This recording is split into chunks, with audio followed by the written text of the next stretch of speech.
नमस्कार दोस्तों, 21 अगस्त के करंट अफेयर्स में आप सभी का स्वागत है। 21 अगस्त के करंट अफेयर्स देखने से पहले आज मैं बता दूं कि हम एक नया चीज यहां लॉन्च करने जा रहे हैं कि डेली आपका पीवाईक्यूज कराएंगे। जो भी प्रीवियस ईयर क्वेश्चन, चाहे रेलवे हो, चाहे यूपी पीसीएस हो, ठीक है, आपका यूपी पीसीएस हो या साथ में आपका एसएससी हो, जो भी प्रीवियस ईयर क्वेश्चन आए हैं इन सबको हम डेली आपको लास्ट में सेशन के एंड में आपको क्वेश्चंस मिलेंगे।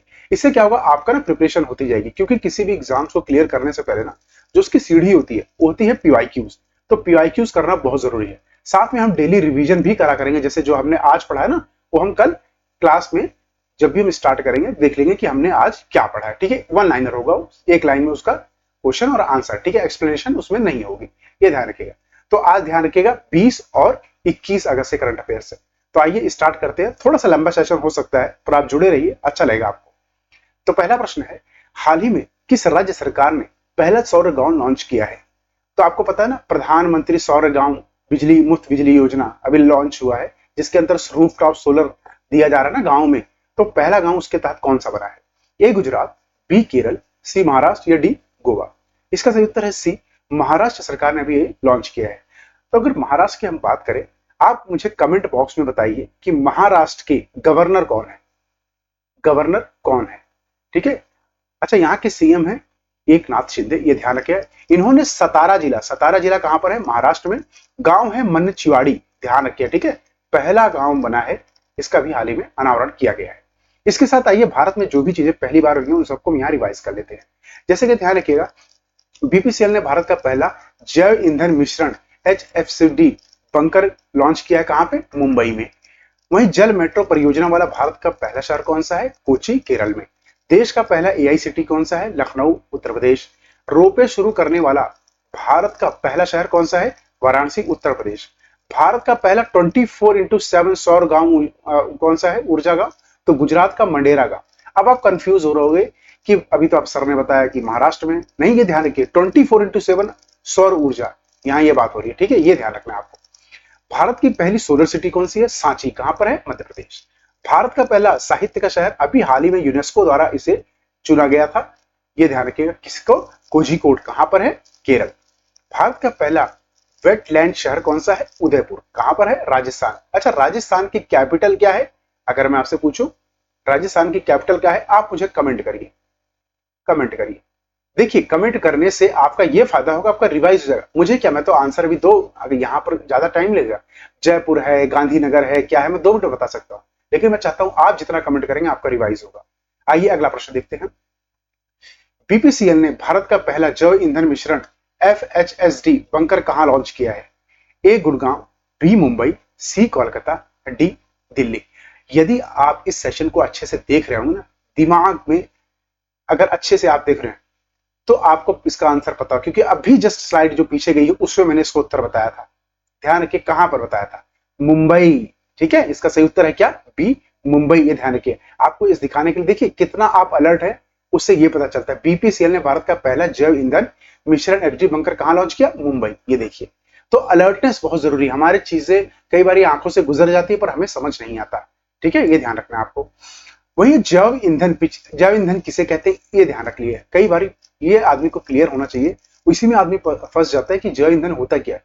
जो पिछले 10 वर्षों के भीतर काटे गए जीवित जीव होते हैं ना, उनसे प्राप्त सामग्री से बने ईंधन को जैव ईंधन कहते हैं, ये ध्यान रखें। इसे नवीनीकरण माना जाता है, मतलब रिन्यूएबल एनर्जी, कभी ना खत्म होने वाली ये एनर्जी है। भाई जब तक जीव है तब तक ईंधन बन सकता है ना, जब जीव पूरी तरह समाप्त हो जाएंगे तभी नहीं बनेगा।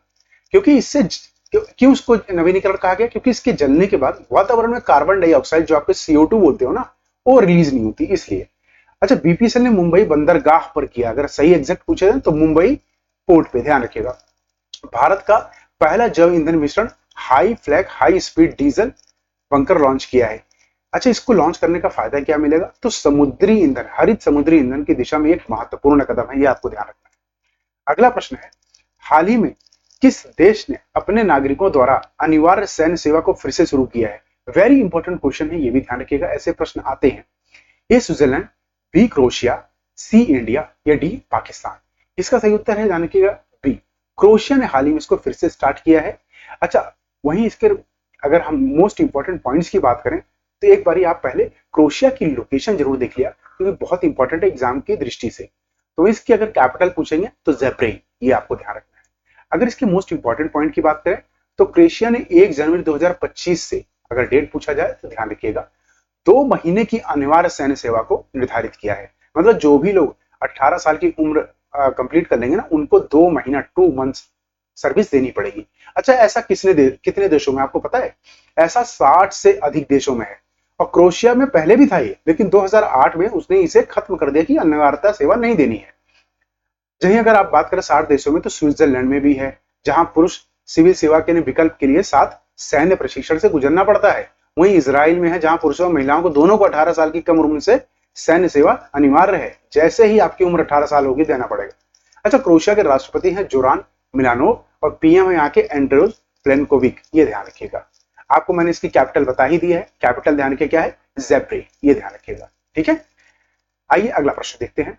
अगला प्रश्न है हमारा, हाल ही में किस देश में एक शक्तिशाली तूफान एम्फिल आया? Very important. तो आपने यहाँ डिस्क्रिप्शन में आंसर देखिएगा, जापान, यहाँ के प्राइम मिनिस्टर है फुमियो किशिदा, यहाँ की करेंसी है यन, ये ध्यान रखिए। इसका सही उत्तर हो गया डी, जापान, ये ध्यान रखिएगा। ठीक है, इसके साथ जापान का अगर मैप देखें तो ध्यान रखिएगा, ये आपका सियोल किसकी राजधानी है? आप मुझे बताओ, सियोल किसकी है? North Korea, south Korea? आप कमेंट बॉक्स में बताइए किसकी है। बीजिंग तो आपको सबको पता है कहाँ की है ना, चाइना की। ये आपका जापान है, ये टोक्यो। ठीक है, ये आपको ध्यान रखना है। वहीं अगर हम बात करें अड़ोसी पड़ोसी देशों की, क्योंकि देखिए जब इतना अच्छा पढ़ ही रहे हैं तो पड़ोसी देशों को भी देख लेते हैं। तो अगर पड़ोसी देखें, जापान ये रहा। और कई बार प्रश्न आता है सी ऑफ जापान कहाँ पर है, ये आपको ध्यान रखना है। ठीक है, फिर आपका यहाँ पड़ोसी देखो, आपका ये नॉर्थ कोरिया हो गया, नॉर्थ कोरिया की पैंगोंग है, और साउथ कोरिया की आपकी सियोल है, ये आपको ध्यान रखना है। ठीक है, ये आपका जापान है। जापान एक साउथ एशियन कंट्री है, ये आपको ध्यान रखना है। ठीक है, साउथ एशिया में है, मतलब south Asia in the sense of Asia में बोलना चाहता हूँ। साउथ एशिया आपका ये पार्ट होता है। ठीक है, ये आपका पार्ट साउथ एशिया, तो एशिया का एक पार्ट है। और वहीं चाइना है, ये देखिए चाइना की कैपिटल बीजिंग। ठीक है, मंगोलिया की कैपिटल कई बार पूछ लेते हैं, उलन बता। आइए इसी के साथ इसके मोस्ट इंपॉर्टेंट पॉइंट्स में ये देख लेते हैं कि जापान में भी हाल ही फिलहाल में क्या क्या हुए हैं। ठीक है, करंट अफेयर्स में तो जापान में 1000 वर्ष पुराना सोमिनसाई महोत्सव समाप्त हुआ है। जापान ने दुनिया का पहला लकड़ी का उपग्रह लॉन्च किया है। इसका नाम क्या है? अगर आप लिग्नोसैट, क्या है? Ligno, LIGNOSAT, Lignosat. कई बार प्रश्न आ चुका है। भारत और जापान के बीच फोर्ड शेयर समझौता हुआ है। क्या आ सकता है कि कोड शेयर समझौता किसके बीच में हुआ है? जापान में मांस खाने वाला बैक्टीरिया भी रिसेंटली फैला है। जापान में समुद्र के अंदर ज्वालामुखी विस्फोट के बाद नया द्वीप भी मिल गया है। जापान में वैज्ञानिकों ने जीवित त्वचा के साथ रोबोटिक चेहरा विकसित किया है। वहीं जापान ने उन्नत होलोग्रामी युक्त नए बैंक नोट जारी किए। पूछा गया है कि अभी हाल ही में ये क्या नाम है 3D जो बैंक है, ये एडवांस्ड होलोग्राफी से किसने लॉन्च किया है? तो जापान, ये ध्यान रखिए, पहला देश बन गया है। विदेश मंत्री एस जयशंकर ने टोक्यो में महात्मा गांधी की प्रतिमा का भी हाल ही में अनावरण किया है। अगला प्रश्न है, हाल ही में नेपाल अकादमी ने नेपाली भाषा और संस्कृत अनुसंधान के लिए समझौते ज्ञापन पर भारत के किस संगठन के साथ हस्ताक्षर किए हैं? ABHU, BGNU, CDU या D IIT बॉम्बे? इसका सही उत्तर ध्यान रखिएगा बी, बनारस हिंदू यूनिवर्सिटी के साथ हाल ही में इस पे हस्ताक्षर किए हैं। वहीं BHU संस्थापना कब हुई थी? इसकी स्थापना हुई थी 4 फरवरी 1916 में। संस्थापक इसके मदन मोहन मालवीय, ये आपको ध्यान रखना है। इसके साथ देख लेते हैं मोस्ट इंपॉर्टेंट पॉइंट जो भी अभी करंट अफेयर्स में रहे हैं। नेपाल के साथ हमने जो डील साइन किया उन सभी को, जैसे विदेश मंत्रालय ने और न्यू स्पेस इंडिया लिमिटेड ने NSIL ने नेपाल में मुनल उपग्रह को लॉन्च करने का फैसला किया है। नेपाल के प्रधानमंत्री पुष्पकमल प्रचंड ने भी इस्तीफा दिया है। KP शर्मा ओली भी यहाँ के नए PM बने हैं। क्या नाम है? KP शर्मा ओली, ये ध्यान रखिएगा। साथ में ये ध्यान रखिएगा बहुराष्ट्रीय सैन्य अभ्यास शांति प्रयास और सूर्य किरण हम नेपाल के साथ करते हैं। अभी हाल ही में शांति प्रयास का चौथा हमने ये संस्करण किया था। नेपाल के तमांग समुदाय ने सोनम लोसार के अवसर पर नया साल मनाया। नेपाल अगले 10 वर्षों में भारत को 10,000 मेगावाट बिजली निर्यात करेगा। आधिकारिक तौर पर समलैंगिक विवाह का पंजीकरण करने वाला भारत बनने वाला दक्षिण एशिया का पहला देश बना नेपाल। भारत और नेपाल के बीच जुलाघाट सस्पेंशन ब्रिज पूरी तरह से चालू हो गया। क्या नाम है? जुलाघाट सस्पेंशन ब्रिज। नेपाल ने T20 में सर्वोच्च स्कोर का रिकॉर्ड बनाया है। गाई जन्ना उत्सव नेपाल में मनाया गया है, ये ध्यान रखिएगा।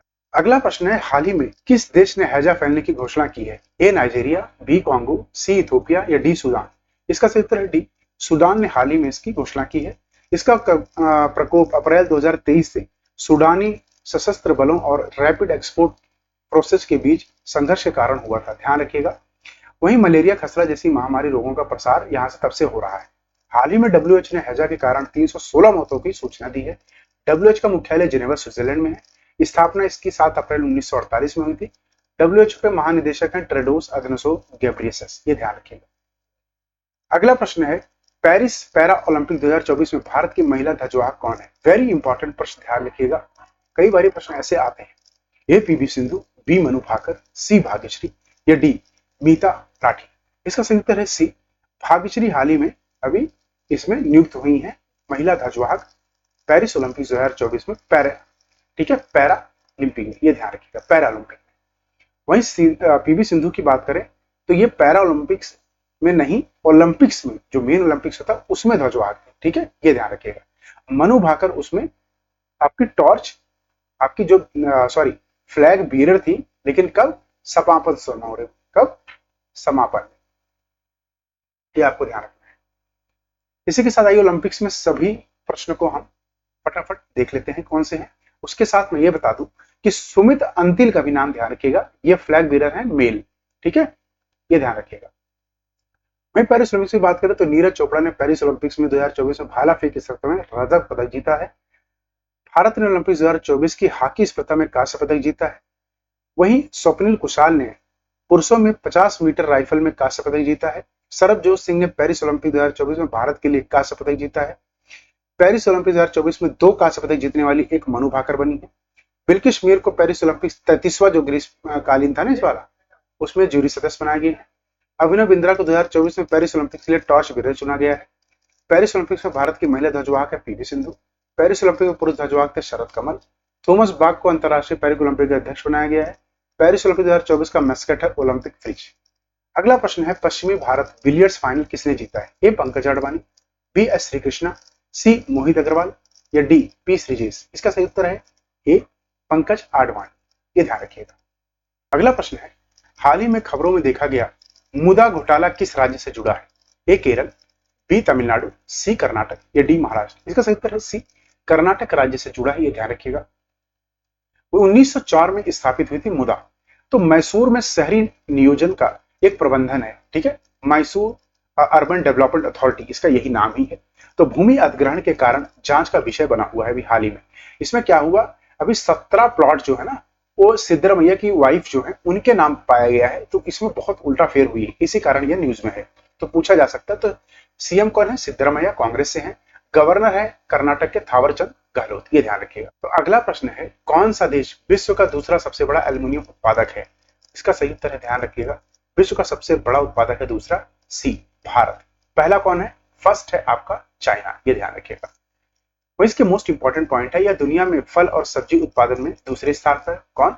इंडिया, ठीक है, इंडिया। चीन के बाद भारत चावल, गेहूं, गन्ना, मूंगफली, सब्जियों और फल, कपास जैसे दूसरे सबसे बड़ा उत्पादक है। दूध, दाल, जूट का भी दुनिया का सबसे बड़ा उत्पादक है। अगर आया नंबर 1 पे है, ध्यान रखिए, फर्स्ट रैंक। भारत में दुनिया की दूसरी सबसे बड़ी कृषि योग्य भूमि है, पूछा जा सकता है प्रश्न, और संयुक्त राज्य अमेरिका के पास नंबर 1 पे है। भारत दुनिया में उर्वरक का तीसरा सबसे बड़ा उत्पादक है और दूसरा सबसे बड़ा उपभोक्ता। भारत में विश्व में थोरियम का सबसे बड़ा भंडार है। 3.9 ट्रिलियन डॉलर के साथ भारत अमेरिका, चीन के बाद दुनिया की तीसरी सबसे बड़ी अर्थव्यवस्था है। अभ्रक के उत्पादन में भारत नंबर 1 पर है। ये सब चीजें हैं जिनमें भारत नंबर 1 पर है, ये भी ध्यान रखिएगा। अगला प्रश्न है, हाल ही में भारतीय और किस संगठन के बीच डोनर समझौते पर हस्ताक्षर किए? तो बी डब्ल्यूएचओ के साथ अभी हाल ही में डोनर समझौते पर हस्ताक्षर हुए। वहीं अगर बात करें, भारत और डब्ल्यूएचओ ने जामनगर गुजरात में WHO global traditional medicine centre का समर्थन करने के लिए एक समझौते पर हस्ताक्षर किए हैं, जो कि 10 वर्षों तक भारत 85 मिलियन का दान देगा। वहीं जीटीएमसी का उद्देश्य है साक्ष्य आधारित पारंपरिक, पूरक और एकीकृत चिकित्सा एक केंद्र बनाना है। विश्व स्वास्थ्य संगठन डब्ल्यूएचओ की स्थापना कब हुई थी? 1948 में, ये आपको ध्यान रखिएगा। मुख्यालय इसका जिनेवा, स्विट्जरलैंड में है। महानिदेशक है टेड्रोस अधनोम घेब्रेयेसस। अगला प्रश्न है, हाल ही में भारतीय रिजर्व बैंक आरबीआई ने कर भुगतान के लिए यूपीआई सीमा को 1 लाख रुपए से बढ़ाकर लेन देन की कितना कर दिया है? ए 2 लाख, बी 3 लाख, सी 5 लाख या डी 4 लाख। इसका सही उत्तर है सी 5 लाख कर दिया, ध्यान रखिएगा। अच्छा, यूपीआई के बारे में आइए सारे इंफॉर्मेशन देख लेते हैं कि इस कदम का उद्देश्य डिजिटल भुगतान को बढ़ावा देना है और बड़े लेन देन की सीधा सुविधा प्रदान करना है और करदाताओं को सुविधा प्रदान करने और डिजिटल भुगतान अपनाने को प्रोत्साहित करना है। यूपीआई भारतीय राष्ट्रीय भुगतान निगम एनपीसीआई द्वारा विकसित किया गया है और आरबीआई द्वारा विनियमित है और डिजिटल और रियल टाइम भुगतान प्रणाली है। इसे 11 अप्रैल 2016 को लॉन्च किया गया था। उपभोक्ता आधार यूपीआई इस टाइम कितने लोग यूज करते हैं? 442 मिलियन। जुलाई 2021 में भूटान इसे अपनाने वाला पहला देश बन गया है। वहीं कुल 12 देश अभी हाल ही में इसको अपनाए हुए हैं। हाल ही में यूके और मॉरिशस ने इसे अपनाया है।